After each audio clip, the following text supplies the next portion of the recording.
बिस्मिल्लाहिर्रहमानिर्रहीम। मेरा नाम सजाद हुसैन खरल है। शोबा वकालत से मुंसलिक हूँ और क्रिमिनल की प्रैक्टिस कर रहा हूँ। काफ़ी दोस्त अहबाब और आम लोग भी पूछते रहते हैं कि ये एफ़आईआर क्या है, अगर एफ़आईआर हो जाए तो फिर उसका क्या सद्देबाब है, और अगर एसएचओ एफ़आईआर नहीं करता तो फिर उसके लिए क्या रेमेडी हमारे पास मौजूद है। तो आज हम बात करेंगे कि एफ़आईआर है क्या चीज़ और इसके लिए हमें क्या चीज़ें रिक्वायर्ड हैं, कौन सा बंदा एफ़आईआर करवा सकता है, कौन नहीं करवा सकता। हमारे यहाँ ये तासर पाया जाता है कि एफ़आईआर जो है सिर्फ मुद्दई जो बनता है, जिसके ख़िलाफ़ कोई वक़ूअ होता है, वही करवा सकता है या कोई इसका अज़ीज़ करवा सकता है, लेकिन ये बात गलत है। अगर आप सीआरपीसी का सेक्शन 154 पढ़ें जो एफ़आईआर को डील करता है, तो उसमें कहीं भी नहीं लिखा कि जिसके साथ कोई वक़ूअ है वो ही जाके एफ़आईआर करवाएगा। कोई भी पर्सन जाके एफ़आईआर करवा सकता है। सेक्शन 154 सीआरपीसी का, जिसे ज़ाब्ता फ़ौजदारी भी कहा जाता है, उसमें ये है कि जब भी कोई एवरी इंफॉर्मेशन, मैं आपके लिए थोड़ा सा पढ़ देता हूँ। Every information relating to the commission of cognizable offence if given orally to an officer in charge of police station shall be reduced to writing by him or under his direction and be read over the informant। कि कोई भी cognizable offence जब made out होता है तो उसके लिए कोई भी बंदा जाके जो उसको वकूए को देखता है या लेटर ऑन उसको इतला मिलती है, वो जाके स्टेशन हाउस ऑफिसर को ज़ुबानी भी बता सकता है या फिर उसे रिटन में एप्लीकेशन देता है। तो जो एसएचओ है वो ड्यूटी बाउंड होता है एफ़आईआर करने को। एक उनका रजिस्टर होता है, उसमें बहुत सारी चीज़ें वो लिखेगा, तो उसको एफ़आईआर कहा जाता है। इसमें दो बातें हैं, दो ऑफेंस होते हैं, एक है कॉग्निजेबल ऑफेंस और एक है नॉन कॉग्निजेबल ऑफेंस। 154 में ये बताया गया है कि जो कॉग्निजेबल ऑफेंस है सिर्फ उसमें एफ़आईआर होगी। कॉग्निजेबल ऑफेंस कौन से होते हैं वो एक अलहदा टॉपिक है, लेकिन शॉर्टकट ये है कि वो ऑफेंस जो काबिल दस्तअंदाजी होता है, जिसमें एसएचओ बगैर वारंट के किसी भी मुलज़म को अरेस्ट कर सकता है जिसके ख़िलाफ़ उसे इंफॉर्मेशन मिलेगी, चाहे वो इन राइटिंग हो चाहे ज़बानी हो।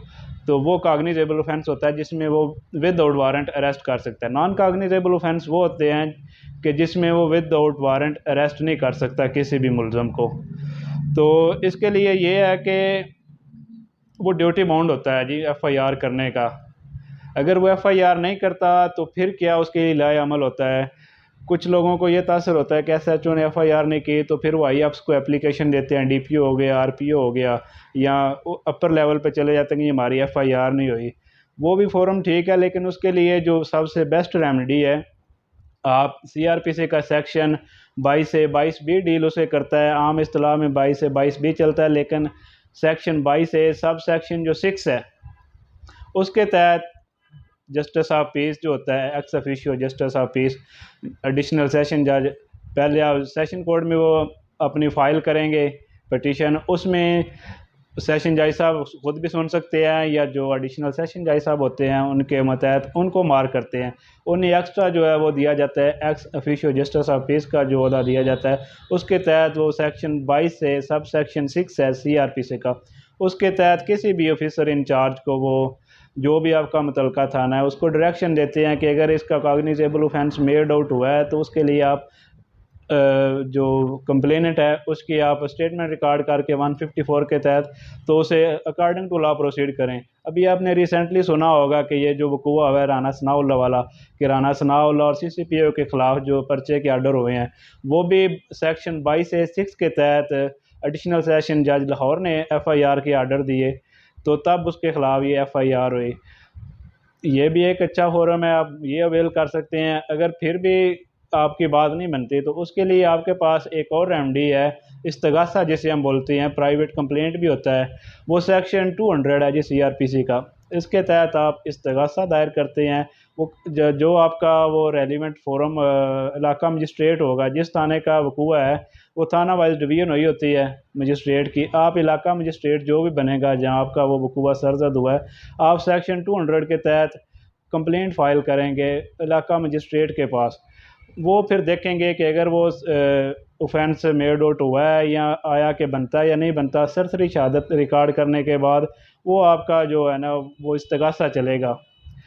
तो एक इसमें और बात है कि क्या सेकंड एफ़आईआर हो सकती है या नहीं हो सकती। एक वकूवे की जी सेकंड एफ़आईआर नहीं हो सकती। इसमें बड़ा मशहूर केस है जी, सुगरा बीबी बनाम सरकार है। PLD 2018 सुप्रीम कोर्ट पेज 595 है। इसमें ये ऑनरेबल सुप्रीम कोर्ट ने कहा था कि सेकंड FIR नहीं हो सकती एक वकूवे पे। अगर आपका फिर भी है कि जी मैंने भी FIR करवानी है या अपना वर्जन रिकॉर्ड करवाना है, तो फिर उसके लिए एक टर्म यूज़ होती है क्रॉस वर्जन। आप फिर अपना क्रॉस वर्जन जो है ना वो रिकॉर्ड करवाएंगे, आपकी सेकंड FIR नहीं होगी, एक वकूवे की एक ही FIR होगी। और दूसरी बात ये है कि सम टाइम ये भी होता है कि FIR दर्ज हो जाती है, उस पर जो है कार्रवाई स्टार्ट हो जाती है, आगे चलान शुरू हो जाता है। लेकिन एक इसमें बड़ा मशहूर केस है जी कि FIR हो गई, FIR के बाद कुछ लोग होते हैं कि उन्हें पता चल जाता है कि IO जो है इन्वेस्टिगेशन ऑफिसर है वो हमारे साथ तावन नहीं कर रहा या उसकी तफ्तीश नाकस है, तो लगता है कि इनकी बेल हो जाएगी या बंदे बरी हो जाएंगे। तो फिर उसके लिए साथ जो प्राइवेट कंप्लेंट दायर की जाती है सेक्शन 200 CRPC के तहत, तो वो भी साथ चलती रहती है इलाका मजिस्ट्रेट के पास। तो जब ये दोनों केस इकट्ठे हो जाते हैं जी FIR और चालान केस, तो फिर एक बड़ा मशहूर केस है नूर इलाही केस है जी, PLD 1966 सुप्रीम कोर्ट पेज 708 है। इसमें यह है कि जब ये दोनों केस इकट्ठे हो जाएंगे तो कंप्लेंट और FIR इकट्ठी होगी तो चलान केस जो है रुक जाएगा। चलान केस वो है कि जो FIR पे केस प्रोसीड हो रहा है वो रुक जाएगा, फिर जो है जनाब वो प्राइवेट कंप्लेंट चलती रहेगी, जो उसमें डिसीजन होगा उसके बाद बाकी केस प्रोसीड करेगा। तो ये चंद चीज़ें थी कि जो लोगों को तासर था कि FIR हो नहीं सकती, अगर होगी तो कैसे होगी। दूसरी बात यह है कि FIR हो गई, अब लोग डरना शुरू कर देते हैं FIR होगी पता नहीं क्या बनेगा, झूठी FIR है, वो जाके बेल करवा लेते हैं, बेल के बाद ट्रायल फेस करते हैं। अगर FIR है ही बिल्कुल झूठी तो उसके लिए आप हाई कोर्ट में सेक्शन 561A है CRPC का, आप उसके तहत जाके क्वैशमेंट दायर कर देते हैं। अगर ऑनरेबल हाई कोर्ट को लगे कि ये बाकी झूठी FIR थी, इसमें कोई भी ऐसा वकूआ नहीं हुआ, ये पॉलिटिकली फोरम पे हुई है या पर्सनल ग्रज की वजह से हुई है या किसी बंदे ने और किसी मैटर में को पैसे ले दे के जो आजकल प्रैक्टिस चल रही है झूठे पर्चे करवाने की, तो आप क्वैशमेंट हाई कोर्ट में फ़ाइल करते हैं। हाई कोर्ट जो है अगर उन्हें लगे कि इसमें बिल्कुल ऐसी कोई बात नहीं है, गलत FIR है, तो ऑनरेबल हाई कोर्ट जो है वो क्वैशमेंट के ऑर्डर करती है और FIR खारिज हो जाती है। तो आज के लिए इतना ही, फिर इंशाल्लाह मिलते हैं जी। अल्लाह हाफिज़।